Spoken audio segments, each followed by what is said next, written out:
Hello, Mr. Karim. Welcome to Strategic News International. It's wonderful to have you here with us, talking to us from Dhaka. You have been the High Commissioner of Bangladesh to India for a pretty long term, 5 years. You served from, I think, if I'm not mistaken, 2008 to 2013. 2009 to 2014. Okay, I stand corrected there. So, how do you see the poll outcome in Bangladesh?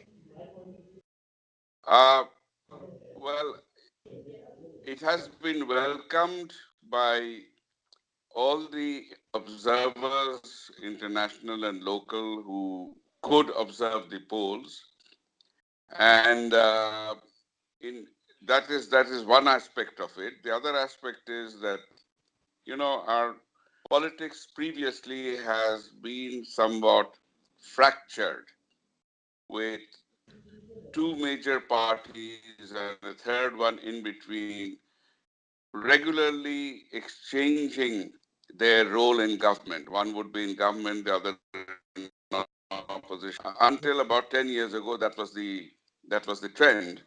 Mhm. And what would happen is that whatever was achieved by one, the other would come and try and neutralize it.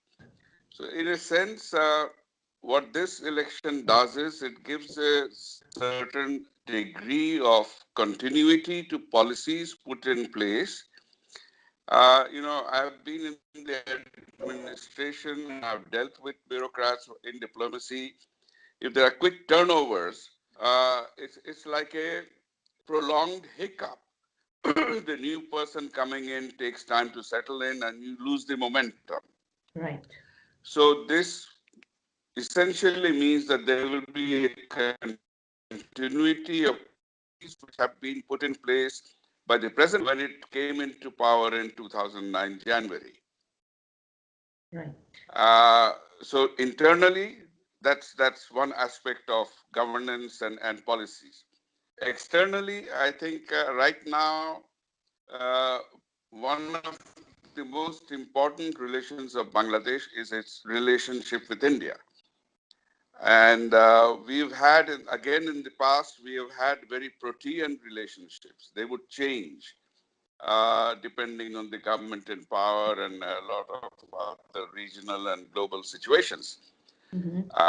This changed totally after this government came. It changed dramatically and it changed phenomenally. We've resolved a large number of issues which plagued us from which we inherited from our former association as part of Pakistan, but so Yes. basically inherited from 47 after the partition, and remained unresolved even after Bangladesh became independent. Yeah. For instance, the land boundary agreement was quite Yeah, a it landmark yeah. fact. In India has three. I mean, the partition gave India three large boundaries with Pakistan on its western side, with China on the north, and with Bangladesh on the east. Mm. The largest of these boundaries was the boundary with Bangladesh. And basically, this was the more difficult boundary to manage because it was porous and with a lot of water bodies also intervening. And I think the remarkable thing, it should go down in the history of bilateral relations in the 20th, 21st century, is that we resolved it amicably. We resolved it as a package, making sure there was no human displacement causing misery to human populations. It had a peculiar element called enclaves. It also had another peculiar creature called adversely possessed territories. And even there, we made sure that human beings were not unsettled or displaced. The other was the maritime boundary was resolved Oh, yes. also. And, Very. and this is huge. I think in a sense, the Bay of Bengal now is the most tranquil area of all water bodies Mm. because you have resolved your boundary issues with Myanmar. We have resolved our boundary issues with India and Myanmar. In terms of trade, because we are improving connectivity. We are still in the process. We still have ways to go. We are restoring connectivities that had existed historically. And this has been done in our mutual self-interest. We are a part of a greater scheme, and connectivity at least makes it possible for India to operationalize its Act East aspirations, which actually coincide with our own desire to operationalize and reach East. And we could not do it for so long. But now Bangladesh is graduating from its LDC position to becoming a lower middle income country. It's Yes. booming, its economy is booming. So we have very high ambitions when we want to fly high. And I think in that sense, we in Bangladesh feel that our destinies are intertwined, Mhm. and we will either fly together, or if bad things happen, we will sing together. Together. Okay. Now, Bangladesh is a very important element of India's Act East policy. You just mentioned it while speaking to us. How do you see the two countries working together and cooperating together? Okay, I think the first thing to note is that unless Bangladesh and India have good relations, strong relations, no form of sub-regional or regional cooperation is possible. You know, you need to graduate from bilateral to multilateral. You need to have good relations with at least three states who are contiguously located to each other. Yes. When Bangladesh and India signed the Framework Agreement for Cooperation and Development, and this was signed by no less than the Prime Ministers themselves on the 6th of December 2011, I think that's the date. Correct me if I'm wrong. Um, Basically, that agreement is the legal framework for which enjoins both countries to work in partnership to try and draw in the other immediate neighbors, and neighbors one step removed, ultimately or gradually through a process of accretion, into cooperative collaborative arrangements with each other on various sectors.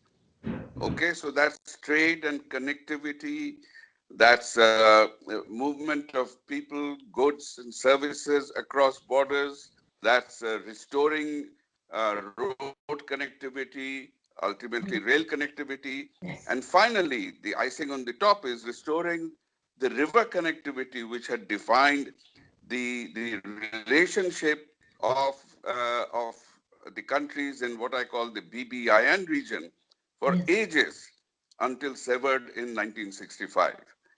Yes. Now, you mentioned BBIN, and you see, it hasn't really come true because this motor vehicle agreement is yet to be ratified by the Bhutanese parliament.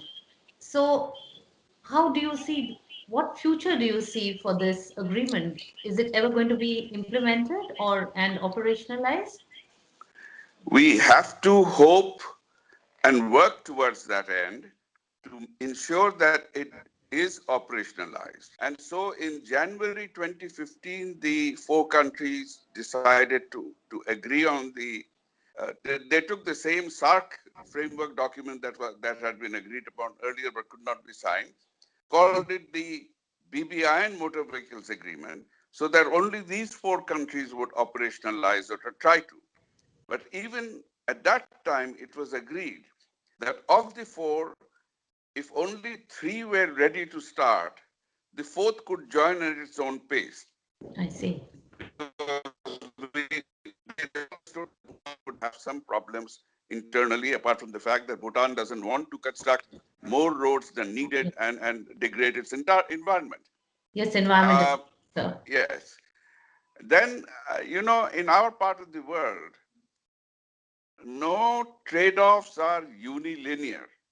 Hmm. By that, I mean that if some country wants something in one sector, okay, uh, it does not necessarily, or it may not be in a position necessarily to give a reciprocal trade back in the same sector. It may be able to do it in some other sector. And therefore, in a sense, I mean, as I view things, what is domestic and what is external, the lines of distinction have become very blurred. India is the only country which has a border uh, common with all except Afghanistan, which is one stage removed. So in a sense, sometimes, and I think this is genuinely felt by peoples in the region, India as the elder brother, they maybe rationally or otherwise expect more rather than less. And I think we are all learning through our interactions and interlocutions. We have, I think, moved a long way forward, and we need to keep moving forward, which means Sri Lanka and Maldives. So I'll give you one So example of no, this. do you see BIMSTEC achieving some I'm amount of coming. I'm success? coming. Yeah, I'm coming to that. Now, let me give this example of the. I mentioned two agreements. We also now have a coastal shipping agreement. These Yes. are still essentially bilateral, but Mm-hmm. this is a coastal shipping agreement within Bangladesh and India. Mm-hmm. India has one similar agreement with Myanmar. Sri Lanka immediately said, we would like to be part of it. So Yeah. that's where you make one bilateral set expanded by accretion to make it trilateral. Mm-hmm. Now, if this trilateral joins up with Myanmar, it becomes quadrilateral. Bangladesh has been.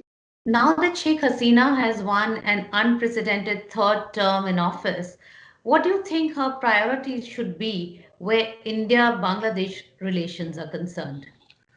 I think she's very conscious of the fact that having had good relations with India was a prerequisite to go anywhere further with a very ambitious agenda of lifting Bangladesh out of the poverty trap, of lifting the economy to where it is today.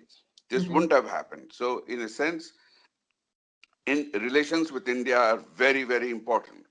Having said that, she is also aware that there are other powers in the region which are also important with whom we have good relations. Yeah. And I think she has always made it clear, and she is in this following her father's, the guidelines said, friendship to all and malice to none. None. Yes. So relations with any one power is not, and I repeat, I have said this in my own lectures and speeches in India when I was High Commissioner, particularly at the National Defense College. Mm-hmm.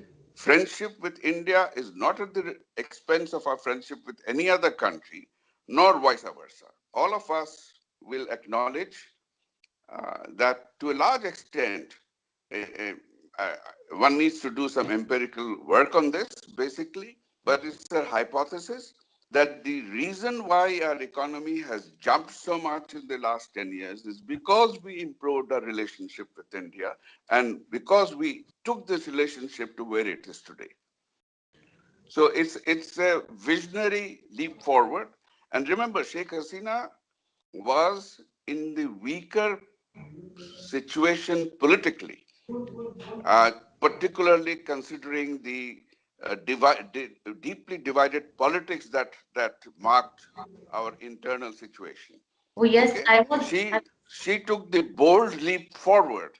Yeah. It was at a huge risk to her own political future, but it has helped her really to consolidate her presence in the region. Yeah, now that she's been re-elected and the BNP has been routed and the Jamaat candidates, in fact, withdrew from the poll fray on the day of polling, Mhm. do you think that all this will, her victory will also mean that the growing radicalization in Bangladesh, the rise of extremist elements in Bangladesh, there will be some kind of a check with her return to power? Uh, that I think she has demonstrated that she does not want, as the people of Bangladesh do not want, Mhm. destabilization from radicalized forces. Mm. We have contained them, and we could only contain them because we established good relations in the field of security cooperation. See, With India. that is yeah, with India, and Okay. we have similar understandings with other countries in the region. Okay. That is foremost, because everybody, if they don't trust each other, then you will always have problems. We have established that level of trust which enables the security agencies to actually cooperate and coordinate their actions and policies. Yeah, one final question. Rohingya refugees have been sheltering in Bangladesh, nearly 1 million of them. It's been a huge problem for Bangladesh. And Sheikh Hasina will be expected to deal with this issue now that she's been re-elected. You see, Bangladesh did try and send them back, I think, in November, but didn't succeed because they refused to return. So, where is this problem headed now for Sheikh Hasina? I see this as still a very, very difficult problem. Hmm. Bangladesh would like the refugees to go back, uh, but as you said yourself, the refugees don't want to go back. Yes. The problem is very simple. The problem was not in Bangladesh. The problem was in the country from where they were driven out. Mm. Okay, and basically, uh, why would people want to go back to the same place where and entrust their lives and security to the care of the same security apparatus there which drove them out or Out of perpetrated country. Yes. hostilities? You have to address the frame of mind. You have to create the right conditions which will psychologically induce the people to say, okay, I have a certain security. Somebody is going to safeguard that what they are promising will be fulfilled. That we will have to wait and see how that plays out. Otherwise, and we have, I think, a moral obligation to refugees to house them, but Mm. it's a huge burden for us Yes, and for how to go, long? because Yeah. exactly, and we have unemployment. The problem of unemployment is there. We have to address our own unemployment at the same time.